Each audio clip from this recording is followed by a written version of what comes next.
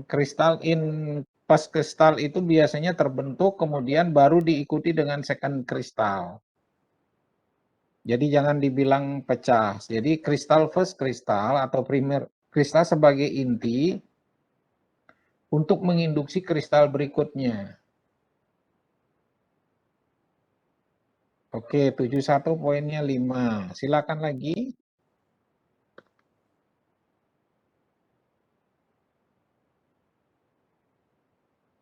Prof, izin bertanya kembali, Prof. Silakan, Nim. NIM 20, tapi saya tadi sudah bertanya, tapi ingin bertanya kembali, Prof. Ya, karena nggak ada yang bertanya, ini kelas ini kelihatan nggak aktif banget deh. Saya bisa lihat dari akses YouTube saya. Silakan, 20. Baik, Prof. Pada saat labu larutan itu dipanaskan, itu biasanya diisikan batu didih ya, Prof. Kemudian saya mencari kenapa diisikan batu didih, karena di situ agar cairan itu tidak mengalami pemanasan yang berlebih gitu. Dan saya mencari apa hubungannya dimasukkan batu didih dengan pemanasan yang tidak berlebih gitu. Dikarenakan di sana dibilang batu didih itu merupakan pecahan porselin yang berpori sehingga pendidihan lokal itu akan terinduksi dari pori-pori tersebut. Saya kurang mengerti maksud dari terinduksi gitu. Itu Prof. Itu maksudnya bagaimana mekanismenya ya, Prof? Oke, kita lihat sekarang share screen. Saya share screen. Oke, Anda lihat ini. Nah ini ya, kasih batu didih. Ini labu bulat. Kontak dengan panas yang mana aja? Satu titik ini aja ya. Iya, Prof. Satu titik ini terjadi kontak, apalagi ada kasa steril, kontaknya steril. Nah sekarang konveksi jadi panasnya gini gimana? Apabila cairannya ini berarti di sini panasnya tinggi banget ya. Kemudian di sini tidak. Nah, itulah yang menyebabkan gelembung. Jadi kalau kita manesin air kan gelembungnya tinggi ya. Nah, kalau ini terbentuk gelembung apa yang terjadi? Jadi letupan ya, Prof ya? Iya, letupan itulah namanya bumping. Sekarang agar tidak terjadi letupan, ini ada batu di sini. Ya, ada batu. Apa yang terjadi?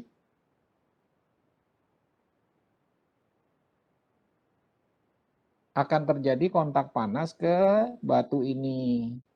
Sehingga dia tidak tiba-tiba ke atas. Di samping terjadi konveksi dari cairan ini pelan-pelan. Nah, sehingga ketika dia itu mendinginnya di bagian atas gimana? Tiba-tiba atau konstan? Sehingga terjagalah konstan di sini suhunya. Nah, yang menguap bukan dari bawah ke atas. Sehingga yang menguap di atas ini aja. Sehingga dicegahlah terbentuk letupan-letupan. Nah, kalau letupan ini terjadi, senyawa yang meletup ini, cairan ini apa? Alkohol misalnya. Ini letupannya ke sini. Alkohol yang menguap pertama kali suhunya berapa? Konsentrasinya berapa tadi? 80 derajat sampai 40. Alkohol di atas 40%, apa yang terjadi? Mudah terbakar. Nah, kalau meletupnya keluar di sini ada api, apa yang terjadi sayang? Kebakaranlah ini semua. Ya enggak? Iya, Prof. Sekarang kalau dia alkohol, makanya di sini untuk pakai api ini nggak boleh pelarut yang mudah terbakar. Heksan misalnya ada destilasi nggak boleh. Pasti kebakar mudah. ether juga harus pakai tangas air dia. Biar kontrol. Nah, beda dengan tangas air apa?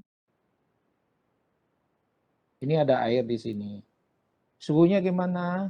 Konstan kan, semua sama 90 derajat. Oh, ini kan bisa lebih tinggi nih. Bisa sampai 300 derajat di sini. Tapi kalau panas tangas air, semua akan menjadi 90 derajat, konstan, nggak ada letupan. Itu analisanya, ya Dik ya. Baik, Prof. Nah ini tadi, ini masuk dari bawah, ini masuk dari bawah sini, ya bukan salah, ini tetap dari bawah, boleh dari sini, tapi yang keluar dari sini. Pasti ini penuh dulu kan sampai sini, baru netes ke bawah. Ini kebetulan gambarnya dia begini, nanti kalau pada kenyataannya Anda balik, dari bawah itu dari sini, bukan dari sini masuknya, nak. Kalau dari sini masuknya ngerojok dia. Ini benar gambarnya, bukan salah, nak. Oke. Baik, tadi ada lagi, tadi poinnya 5. NIM 37. Prof. NIM 3 izin bertanya, Prof. 37 terus 3. Baik, Prof. Saya setelah membaca untuk destilasi vakum, saya menjadi kepikiran untuk menanyakan hal ini. Kan untuk destilasi vakum itu mempunyai prinsip kerja menurunkan tekanan permukaan dari suatu campuran menjadi di bawah lebih rendah daripada 1 atm, sehingga menurunkan titik didih. Dan destilasi vakum ini digunakan untuk campuran yang memiliki titik didihnya yang tinggi. Saya di sini ingin menanyakan apakah bisa untuk destilasi vakum ini digunakan untuk senyawa, untuk campuran-campuran yang bersifat atmosferik atau yang tanpa diturunkan tekanannya atau pada titik didih normal. Saya berpikir jika menggunakan pada campuran yang normal atau tidak memiliki titik didih yang tinggi akan mempercepat untuk proses pemanasan atau mempercepat untuk mendapatkan hasil. Bagaimana, Prof? Ya? Apakah bisa ditangkap? Siapa namanya, nak? Kade Angga, Prof. Kade Angga inginnya banyak. Jadi apa yang ingin disampaikan tuh banyak sekali, tapi dalam menyusun kata-kata nggak tertata. Ya enggak ya? Biasa begitu, Angga? Iya, Prof. Oke, jadi pikirannya lebih cepat dari actionnya ya? Ya, kebiasaan begitu, Angga? Iya, Prof. Oke, Angga mau sukses, bisa menata diri?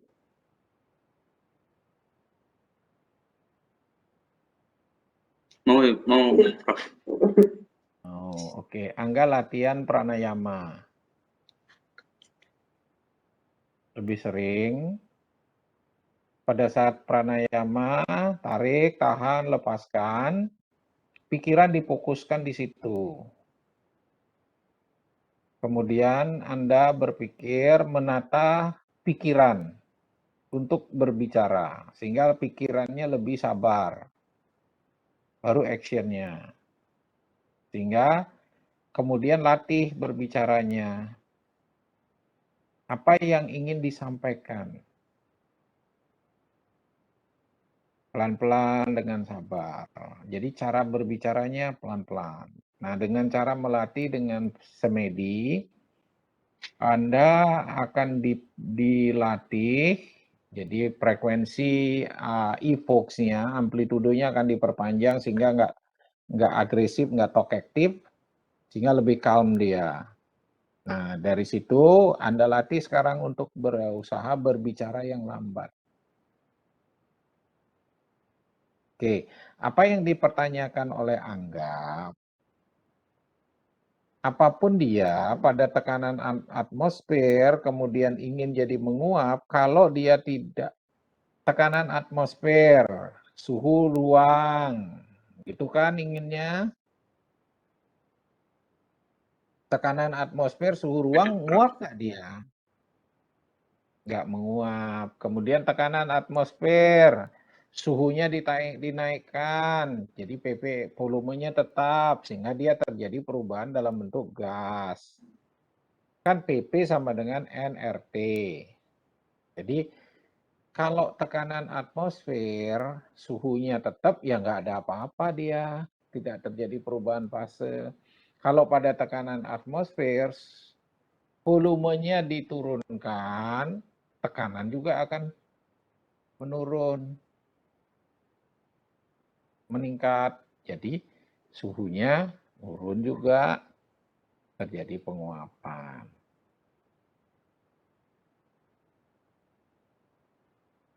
Itu udah rumus dasar, nggak bisa itu udah sifat fisika yang nggak bisa dirubah. Kalau kita ingin membawa pada tekanan yang rendah, otomatis tujuannya untuk mendapatkan suhu didih yang lebih rendah.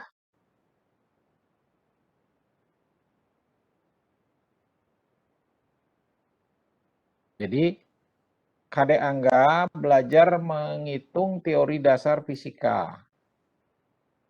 It that's possible atau it's that impossible. Sehingga nggak sekedar pikirannya kemana-mana kayak pikiran monyet loncat kemana-mana. Jadi teori dasar fisikanya nggak ngikutin. Oke Angga? Baik, Prof. Oke, nanti dibaca-baca lagi ya. Poinnya 5, silakan. Ya, Prof, saya NIM 3 izin bertanya, Prof. Mungkin sedikit saja. Di video yang telah saya tonton, yang Prof share itu kan Prof menjelaskan bahwa kristalisasi itu dapat menghasilkan kristal yang lebih murni dari proses pemisahan lain seperti itu. Tapi dalam beberapa keadaan, mengapa perlu dilakukan yang namanya rekristalisasi itu, Prof? Apa itu tergantung dari kegunaan daripada senyawa daripada kristal yang ingin kita hasilkan seperti itu, Prof. Misalnya dalam pembuatan obat dan sebagainya. Apa pertanyaan saya bisa ditangkap, Prof? Oke. Terima kasih. Kristalisasi lebih murni. Lebih murni itu dalam artian kalau di dalam larutan ada 1000 komponen. Ya, kan susah. Sekarang dikristalkan ada menjadi berkurang dia. Lebih murni kan jadinya. Misalnya dari 1000, sekarang ada proses selama kristalisasi membentuk kristal. Apa yang terjadi? Sudah dalam bentuk kristal, masih dalam cairan yang kotor. Apa yang terjadi, sayang? Berarti masih dalam keadaan kotor. Enggak, apa yang terjadi? Sekarang membentuk kristal. Dia berada dalam lingkungan cairan yang kotor. Apa yang terjadi?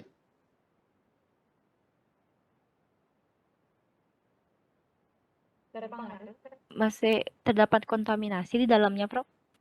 Terjadi adsorpsi dari komponen-komponen yang terlarut ke dalam kristal. Ya enggak? Sehingga kristalnya butek. Sekarang larutkan lagi dia sedikit, jenuhkan lagi, lebih jernih lagi, lebih bersih lagi. Begitu konsepnya, sayang.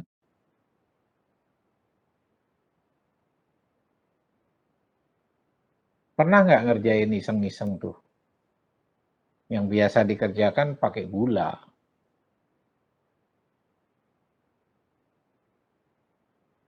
Atau pakai garam NaCl. Kalau mau kristalisasi garam NaCl, datang deh ke Jimbaran tukang pembuat garam. Itu caranya gimana tuh?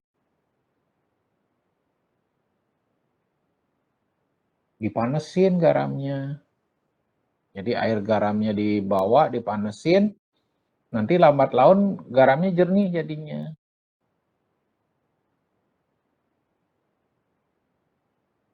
Setelah melarut, kemudian garamnya disaring, saringan, kemudian netes yang jernih ini dia mengendap, mengkristal lebih bersih. Itu kan rekristalisasi namanya.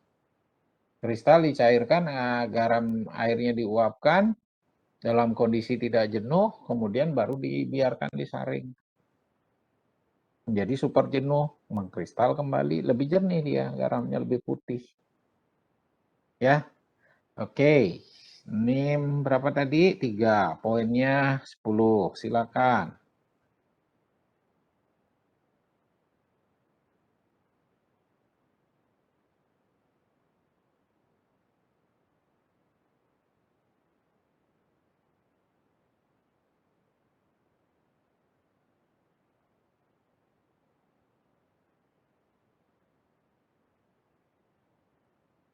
Ini ada NIM 2.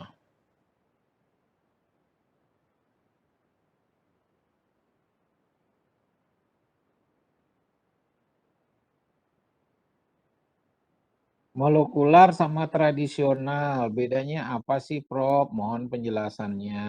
Baik, 02. Jadi tadi udah banyak diungkap, Nak. Molekular, super critical fluid extraction dalam pemisahan dari pelarutnya. Itu destilasi juga. Nanti adik bisa cari, googling lagi, cari lagi buku-bukunya, Nak. Ya, tradisional destilasi model apa? Seperti pemisahan gunakan labu tadi pada suhu dan tekanan atmosfer, suhunya suhu air, itu tradisional ya. Oke, poinnya 562.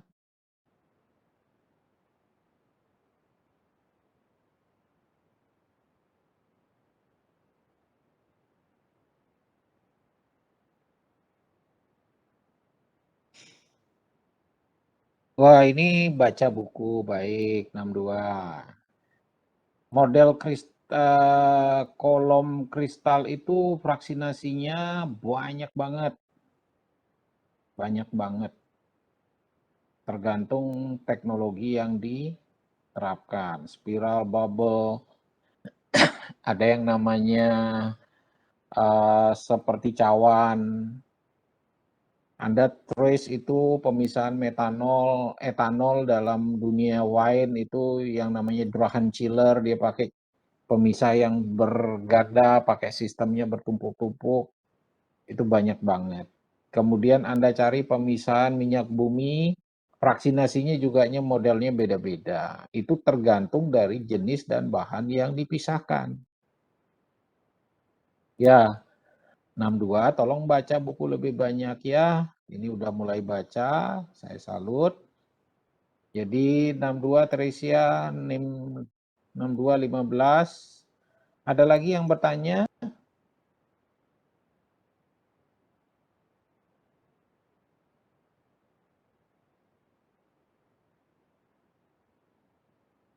Jadi on mic nggak bisa, 622.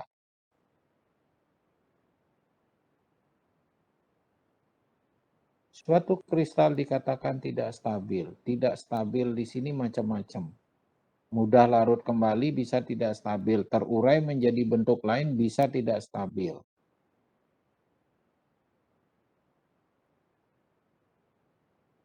Misalnya tidak stabil, hidroskopis, menyerap air juga akan meleleh, tidak stabil. Kembali dari sifat zat aktif itu sendiri dalam pembentukan kristal. Kristal tergantung dari bentuk kristalnya, hablur sama kristalin. Hablur biasanya lebih tidak stabil dibandingkan kristalin. Contohnya chlorampenicol. Chlorampenicol kristal itu biasanya tidak mudah larut, sehingga efek efikasinya jauh lebih rendah daripada yang hablur. Itu tergantung dari yang dimaksudkan tidak stabil itu yang mana. Itu.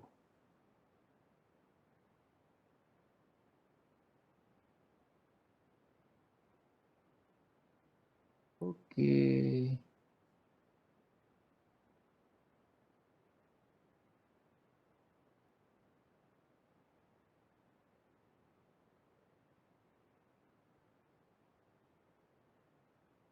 Ada pertanyaan lagi, Nak?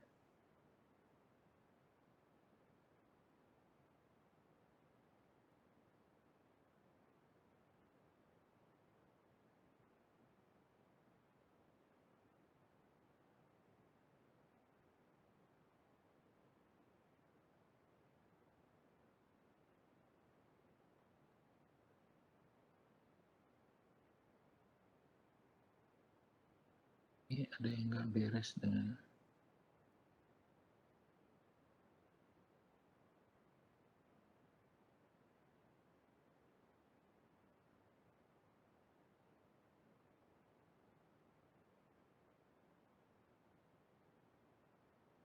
halo, suara saya kedengaran nggak? Iya, terdengar, Prof. Terdengar, Terdengar, Prof. Prof. Karena layar saya agak terganggu ini.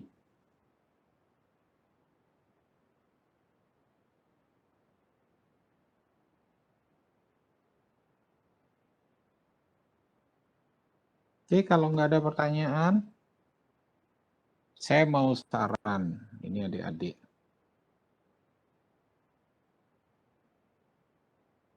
Kita masih ada waktu, tapi adik-adik nggak kreatif, nggak banyak nanya. Ini saya agak susah nih, nggak tahu kenapa nih.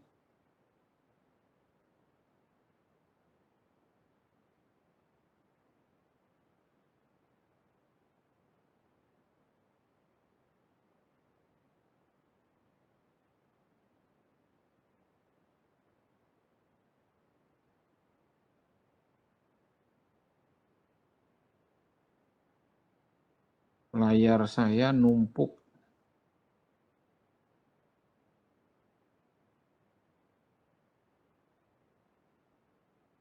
Sehingga nggak bisa baca.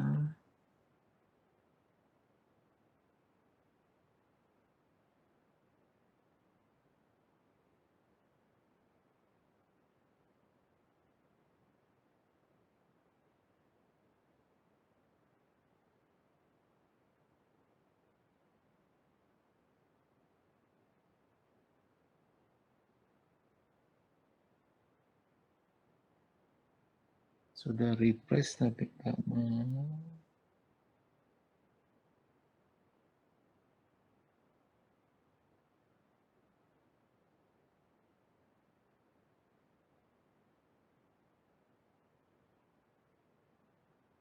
Oke, saya leave dulu ya, saya tutup dulu. Ini numpuk, saya nggak bisa baca. Saya minta Putri, siapa?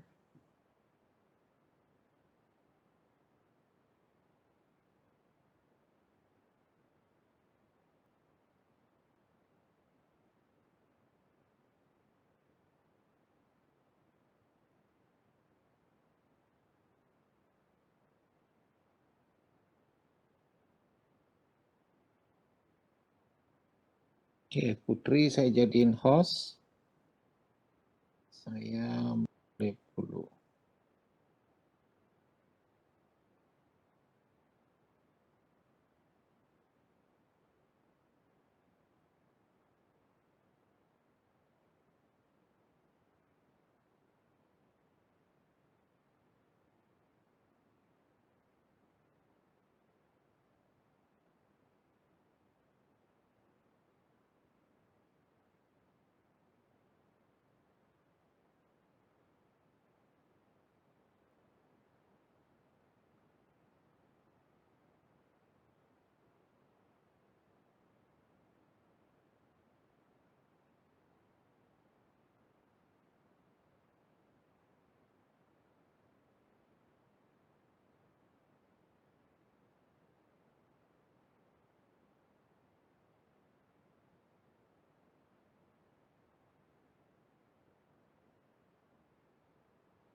kembali. Oke, tadi chatnya hilang semua.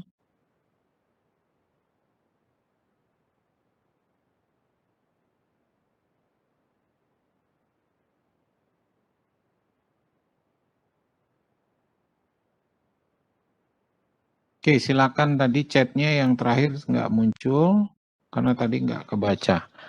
Ada lagi pertanyaan adik-adik? Prof, saya izin bertanya, Prof. Silakan. Baik, terima kasih kesempatannya. Jadi saya ini mungkin dari keinginan saya pribadi karena kita juga angkatan yang tidak pernah praktikum. Sebelumnya pada semester 2 diajarkan pada kimia organik bagaimana cara rekristalisasi aspirin gitu, Prof. Mungkin sampai sekarang saya belum mengerti konsepnya.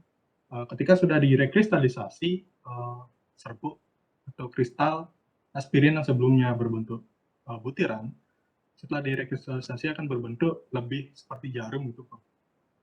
Oke, jadi pertanyaan saya adalah ketika suatu aspirin yang telah direkristalisasi yang dimana tujuannya adalah dimurnikan memiliki bentuk berbeda, apakah itu akan berpengaruh pada daya solubilitasnya, Prof?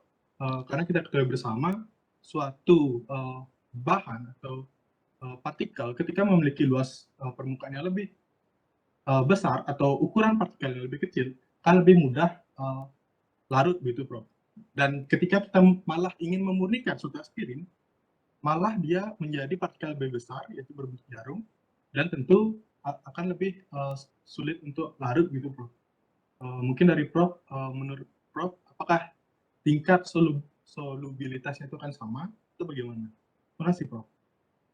Baik. Gede Ari. Praktikumnya online atau gimana? Ya, Prof. Kami hanya mencari video dari YouTube, Prof. Sedangkan saya sangat ingin dan tentu juga kami semua ingin melakukan percobaan itu, Prof. Aspirin. Yang Anda kerjakan videonya aspirin. Ya, Prof. Mau coba sendiri di rumah? Sangat ingin, namun mungkin alat gelasnya tidak ada, Prof. Kan punya gelas toh di rumah? Mungkin seperti penangas air yang seperti itu, Prof. Oh, kamu punya penangas air juga di rumah toh? Iya sih, Anda Prof. punya gelas, punya panci kan tangas air toh? Coba beli tablet aspirin 10. Hitung miligramnya. Dia butuh larut jenuh berapa. Masukkan gelas Anda, ya dia taruh dalam gelas kali jumlah air tertentu. Kemudian masukkan tablet aspirin, gerus dulu dia. Kemudian didihkan, panaskan dia. Setelah panaskan, gelasnya ada di dalam tangas air. Setelah itu disaring dia untuk memisahkan komponen-komponen dari tablet yang tidak terlarut. Setelah disaring, kemudian saring bisa pakai kain. Nah, setelah itu masih dalam keadaan panas disaring, baru panaskan teruskan sampai mendapatkan larutan lewat jenuh. Dinginkan dia tiba-tiba. Jadi Anda punya larutan es, celupin dia larutan es, pasti ada kristalnya. Lihat kristalnya. Sudah?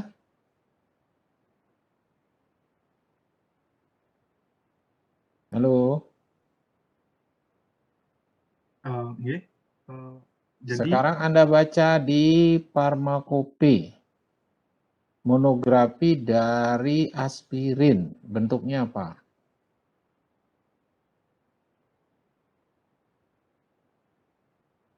Di situ biasanya berbentuk kristal jarum. Itu dia, ya. Karena suhu berpengaruh pada bentuk kristal, tadi suhunya diturunkan tiba-tiba, dia akan terbentuk kristal. Kalau suhunya dibiarkan pada suhu kamar, ablur, itu berpengaruh. Sekarang yang mana? Yang mudah larut, kristalin biasanya lebih susah larut, tapi ada batasan sifat-sifatnya. Kalau dalam kristalin dia mudah larut, tetap dia mudah larut. Tetapi misalnya, contoh yang sederhana, Anda pernah lihat karbon? Mungkin maksudnya arang, Prof. Ya, arang bentuknya apa sayang? Baik, jadi arang bentuknya tentu padatan, Prof. Padat, hitam. Pernah lihat coal, batu bara? Pernah, Prof. Bentuknya gimana? Sama padatan, namun ya tentu Lebih kilap, sedikit. ya, lebih keras, lebih kilap. Kemudian Anda pernah lihat intan? Pernah, namun hanya di TV, Prof. Ya, lebih lagi sama-sama karbon kan? Bedanya apa?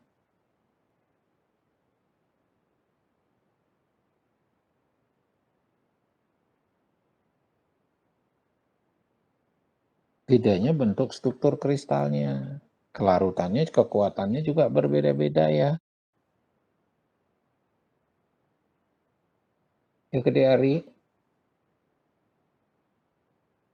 Baik, Gede Ari baca lagi. Ya lebih banyak, jangan YouTube biasanya mengantarkan pada Anda harus hati-hati siapa yang membuat. Jangan-jangan nanti ya mahasiswa sesama mahasiswa gitu. Kemudian yang Anda perlu baca lebih banyak sumber-sumber buku referensi sekunder yang diterbitkan oleh yang bisa dipercaya. Oke. Nanti jawaban Anda akan muncul dia. Itu namanya belajar mandiri. Yes, Gede Ari poinnya 15. Terima kasih, Prof. Mungkin saya yang salah, saya harus membaca pustaka lebih lagi.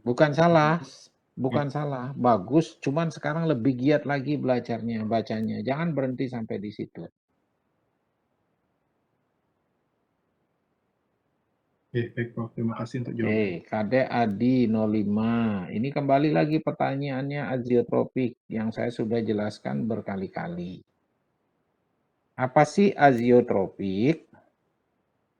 Berarti Kadek Ari tolong baca lebih jauh. Aziotropik itu apa? Pahami benar.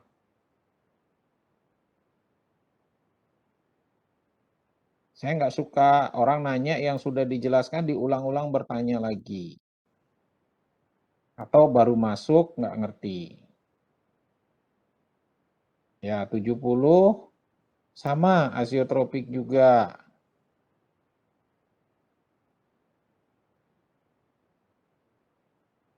Oke. Kemudian di bawahnya 44.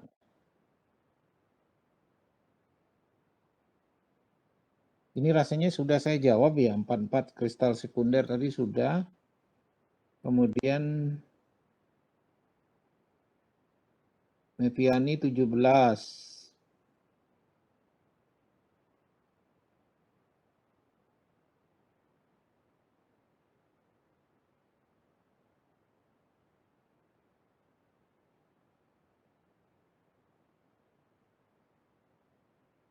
Mepiani on mic nggak bisa ya?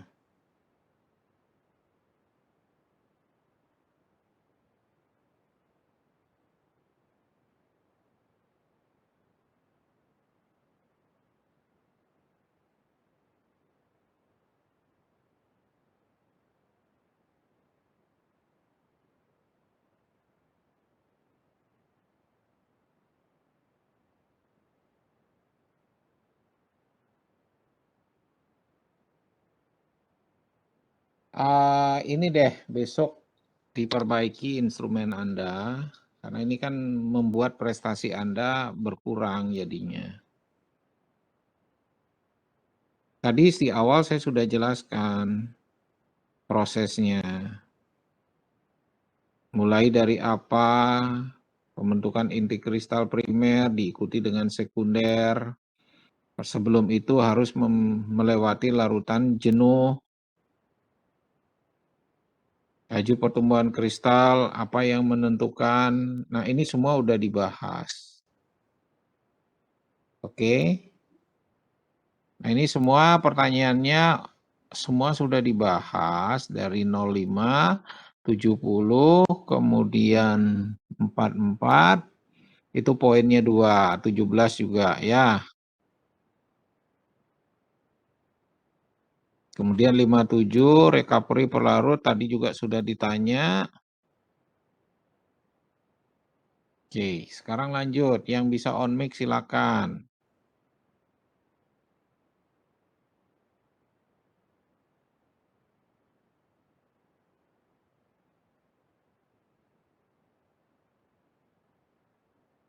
Ini kalau nggak salah waktu saya sudah 8.30, kita mulai 7.00, berarti udah 1,5 jam kita kuliah, udah terlewati jamnya.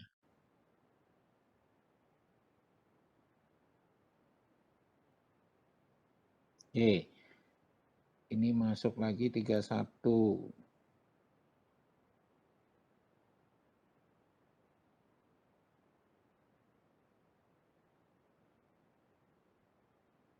Yang ditanya berulang-ulang dan sudah dijelaskan berkali-kali. Aisyah. Oke, poinnya 2. Saya stop pertanyaan, nggak ada lagi yang bertanya. Tolong yang nggak bisa on mic, tolong diperbaiki ya, agar bisa on mic, jangan sampai nanti jadi masalah. Oke. Jadi kasihan nggak dapat poin. Nah, sekarang saya ingin, karena udah waktunya udah habis kita, saya ingin masukan dari Anda terhadap komen terhadap metode kuliah kita. Silakan.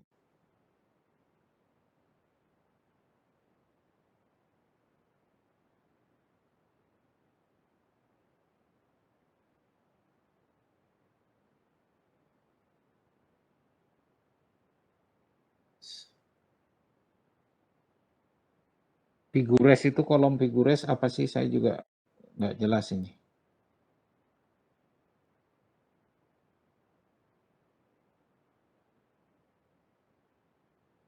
Tadi udah tanya, 88 udah saya jawab.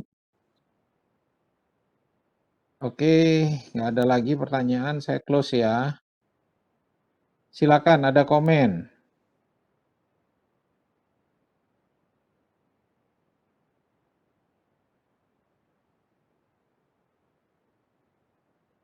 Izin, Prof.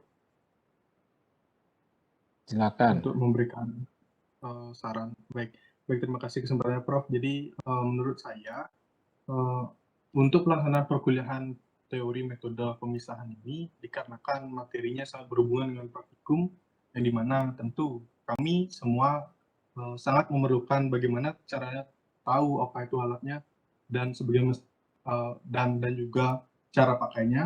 Meskipun tentu kami juga dapat mempelajari lewat pustaka, namun kami sangat-sangat ingin dan sangat-sangat perlu untuk mengetahui bagaimana pelaksanaan di tempat itu, Prof. Jadi untuk sarannya mungkin jika memungkinkan, mungkin dari tim dosen atau Prof sendiri bisa membuat video untuk mempraktekkan dengan alat yang ada di laboratorium kita, gitu, Prof. Itu sedikit izin dari saya, Prof. Terima kasih. Baik, Ade Ari, berdoalah. Kalau nggak salah sih semestinya semester ini Anda udah boleh masuk. Cuman Udayana masih berpikir, silakan datang ke lab sendiri. Tanya ke asistennya. Ya, karena Anda udah boleh berkunjung per grup. Sekarang usulin ke praktikumnya. Kapan saya bisa mulai praktikum grup?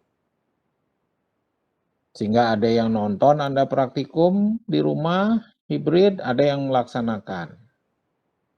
Itu bisa sebenarnya dikerjakan segera. Anda tulis usulannya kepada jurusan langsung. Ya. Sehingga ini ketahuan Anda 2 semester, baru 1 semester ketemu, kemudian setelah itu kena COVID. Sekarang semester keberapa ini? ketiga, Prof. Ketiga, berarti belum Semester pernah datang ke kampus, sudah kelanda COVID sampai sekarang, ya nggak?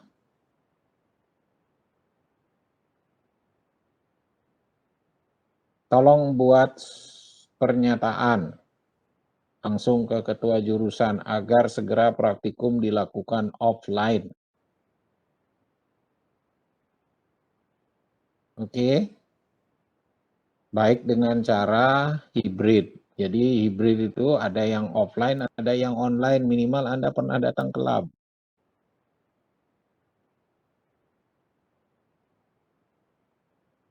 Oke, bagus. Sarannya. Ada lagi?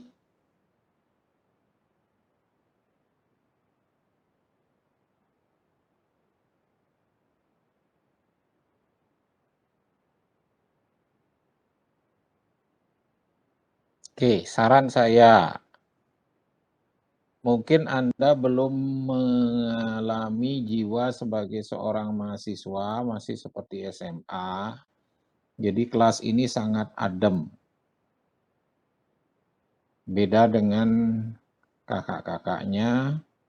Jadi saya harap berubahlah kalian. Saya mencoba untuk melakukan perubahan untuk meningkatkan kemampuan Anda. Anda bisa belajar lebih banyak dengan cara online. Melihat video berulang-ulang, kemudian mencari buku, kemudian dilihat lagi videonya.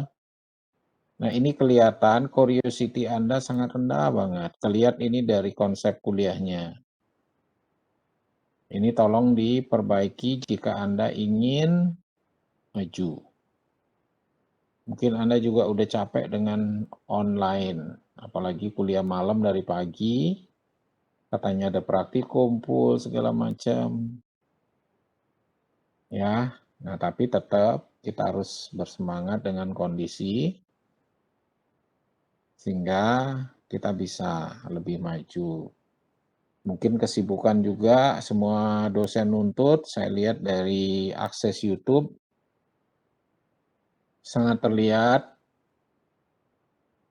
di akhir-akhir baru meningkat aksesnya. Baru mulai dari kemarin, sebelumnya enggak. Jadi kemarin viewingnya 70, tiba-tiba 12 jam sebelumnya, mulai malam, dari pagi, sekarang 300-an. Ada peningkatan yang signifikan di akhir-akhir. Saya bisa lihat, tapi yang lain beda video saya. Yang kapasitas teman yang ikut kuliah sekitar 150, tapi yang akses 800 sekian. Bahkan dia share kemana-mana pada teman-temannya. Nah, di sini kelihatan kurang. Ya, baik. Sudah malam, terima kasih. Nanti tolong absennya. Jadi resume tetap dikumpulkan 1 kali 24 jam. Oke, untuk Korma dari keaktifan tolong dicatat dalam Excel. Siapa saja yang aktif, kemudian pertanyaan chatting setelah terakhir saya tutup tidak ada nilainya.